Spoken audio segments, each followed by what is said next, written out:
दोस्तों 3 नंबर्स अपने दिमाग में रखिए, 5 लाख, 50 लाख और 5 करोड़। ये 3 अलग सैलरीज हैं, 3 अलग करियर्स हैं और 3 बिल्कुल अलग लाइफ स्टोरीज हैं। लेकिन आज मैं आपसे एक बहुत चुभने वाला सवाल पूछना चाहता हूँ। क्या 50 लाख कमाने वाला इंसान 5 लाख कमाने वाले से 10 गुना ज्यादा मेहनत करता है? और क्या 5 करोड़ कमाने वाला इंसान 50 लाख वाले से 100 गुना ज्यादा मेहनत करता है? और अगर आपका सवाल हाँ है तो आप एक गलत जगह देख रहे हैं, क्योंकि ये सैलरी गेम कभी हार्डवर्क का था ही नहीं।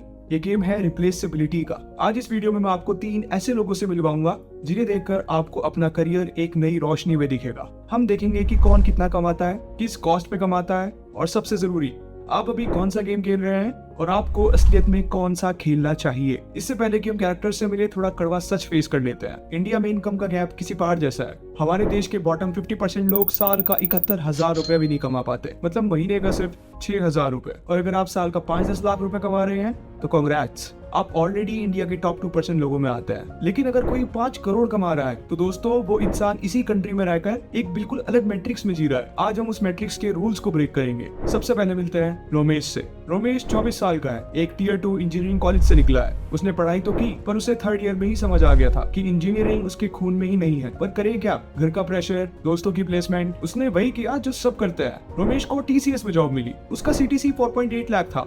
वो खुश था और उसके घर वाले बहुत प्राउड फील कर रहे थे। रोमेश का दिन कैसा था? सुबह 8 बजे उठना, मेट्रो की भीड़ में धक्के खाना और ऑफिस पहुंचकर वही एक्सेल शीट्स अपडेट करना, वही पुराने बग्स फिक्स करना और उन कॉल्स पे बैठना जहां उसकी आवाज की किसी को जरूरत भी नहीं थी। दोस्तों रोमेश स्ट्रेस्ड नहीं है, रोमेश बोर्ड है। वो वही काम कर रहा है जो कोई और उससे करवा रहा है। उसका कोई अपना इनपुट ही नहीं है। आखिर प्रॉब्लम क्या है? रमेश मेहनत तो कर रहा है पर वो रिप्लेसेबल है। इंडिया हर साल 15 लाख इंजीनियर्स निकालता है जिन्हें वही एक्सेल चलाना आता है जो रमेश को आता है। अगर रमेश कल ही रिजाइन कर दे तो कंपनी को 1 हफ्ता भी नहीं लगेगा उसका रिप्लेसमेंट ढूंढने में। और इसी वजह से रमेश की वैल्यू 5 लाख है। आपको मेहनत का पैसा नहीं मिलता, आपको इस बात का पैसा मिलता है कि आपको हटाना कितना मुश्किल है। अब मिलते हैं नताशा से। नताशा 29 साल की है, दिल्ली यूनिवर्सिटी से BCom किया, IIM अहमदाबाद से MBA किया और अब मैकेंसी में कंसल्टेशन है। नताशा की सैलरी लगभग 52 लाख रुपीज पर ईयर है। अब नताशा का मंडे कैसा दिखता है? सुबह 6 बजे की फ्लाइट, मुंबई के 5 स्टार होटल में चेक इन और 10 बजे एक बड़ी कंपनी के CEO के साथ बैठना। क्लाइंट कहते हैं हमारी कंपनी 100 करोड़ के लॉस में है, बताओ इसे कैसे ठीक करें।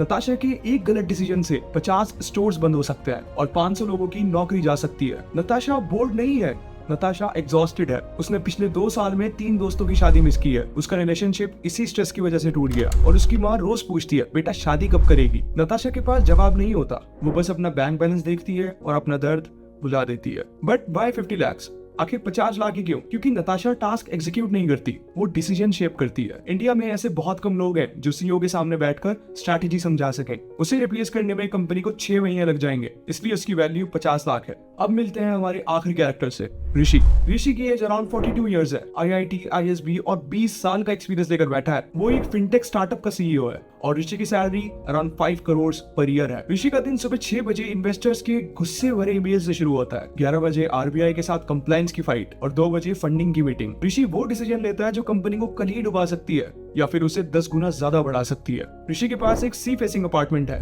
ड्राइवर है, शेफ है। पर दोस्तों ऋषि ने पिछले 5 साल से चैन की नींद नहीं ली। जब वो अपने बेटे के बर्थडे पर होता है तब भी उसका दिमाग कंपनी के सर्वर क्रैश होने की टेंशन में होता है। फिर वही सवाल, वाई 5 करोड़? आखिर 5 करोड़ ही क्यों? क्योंकि ऋषि खुद में ही एक स्ट्रैटेजी है। अगर ऋषि आज रिजाइन कर दे तो कंपनी के शेयर्स 20% गिर जाएंगे, एम्प्लॉइज पैनिक कर जाएंगे और इन्वेस्टर्स अपना पैसा निकाल लेंगे। ऐसा स्किल सेट, विजन, लीडरशिप और अनसर्टेनिटी में सही डिसीजन लेना बनने में डेकेड्स लगते हैं। इसलिए ऋषि को रिप्लेस करना ऑलमोस्ट इम्पॉसिबल है। तो आप सबको पैटर्न समझ आ रहा है? सैलरी हार्ड वर्क से नहीं बढ़ती, सैलरी सिर्फ इंटेलिजेंस से नहीं बढ़ती, salary is proportional to how hard you are to replace. Virat Kohli 250 crore इसलिए कमाता है क्योंकि दूसरा विराट कोहली ढूंढना इम्पॉसिबल है।